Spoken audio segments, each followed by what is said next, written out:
lại lên nó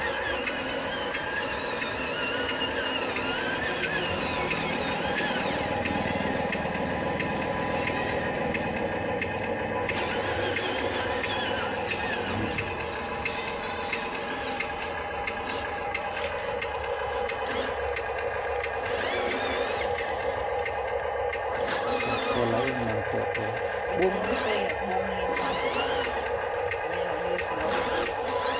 rồi đây dương tuôn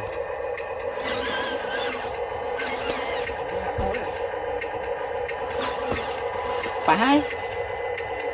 như này bạch này bạch càng mà đó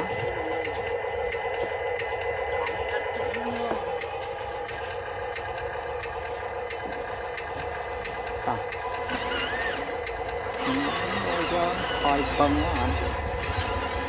ngay cái lạp đó coi cái lạp à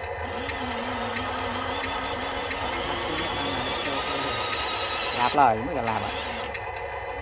ho hả đây ạt với ho năng ạt ho viên mẹn bay hầu này